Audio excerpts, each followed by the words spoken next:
ज्यादा नुकसान अगर बीजेपी के 10 साल में किसी को हुआ, क्या लालू जी और तेजस्वी का घर तोड़ा गया बुलडोजर से? बोल दो आप। बुलडोजर तो मेरे घर पर चला। अतीक को गोलियां मारी गई, क्या तुम्हारी औलाद पर गोलियां किसी ने चलाई? शहाबुद्दीन जेल में थे तो सीवान की सरजमीन शहाबुद्दीन को नहीं मिली दफनाने के लिए। हम पे जुल्म हुआ। क्या तुम्हारी बेटियों से हिजाब खींचा गया? क्या हमारी अज़ाओं पर गालियां दी गई? किसने किया ये? 100 साल का मदरसा बिहार का जला दिया गया।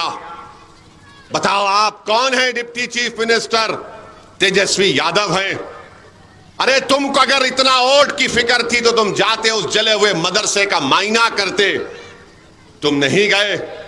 सीवान का एक 7 साल का बच्चा, उसकी मां पुकारते रही कि मेरा बेटा 7 साल का है। जो 16 साल के कम उम्र के होते हैं वो जेल को नहीं भिजाए जाते। उनका एक अलग घर होता है बच्चों का, जुवेनाइल होम कहते हैं अंग्रेजी में। वो मां पुकारते रही। वो मां कहते रही तेजस्वी से कि तेजस्वी मेरा बेटा 7 साल का है, जेल मत भिजाओ। 7 दिन वो मां सीवान की जेल के सामने बैठी रही। आज तुम ओवैसी को गाली देते हो जालिमों। अगर तुम्हारी औलाद पर कुछ हो जाएगा तो तुम सारा बिहार आसमान पर उठा लेते हो कि हमको जेल में डाल रहे हैं। तेजस्वी कहते हैं, लालू कहते हैं मेरे परिवार को जेल में डालेंगे।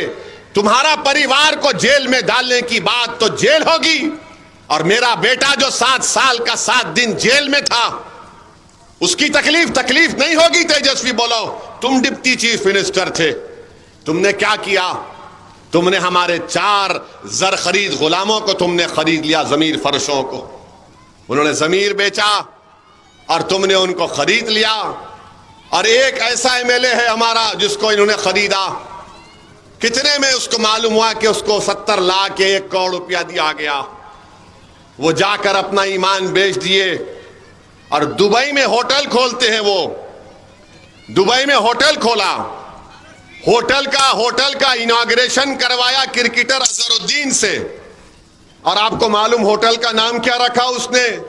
हैदराबाद बिरयानी हाउस। यानी हम सब 5 साल तूफान आया, सैलाब आया, जमीन कट रही है, हम दौड़ रहे हैं। सीमांचल की जनता ने उनको कामयाब किया तो उन्होंने हमारी पार्टी को धोखा दिया। तो ये सिर्फ खरीदना जानते हैं। जो बिकता है उसको खरीदते हैं, जो नहीं बिकता उस पर इल्जाम लगा देते कि ये मिला हुआ है, बी टीम है, वोट काटने वाला। तुम जितने इल्जाम लगाते लगा लो, मुझे उसकी फिक्र नहीं है।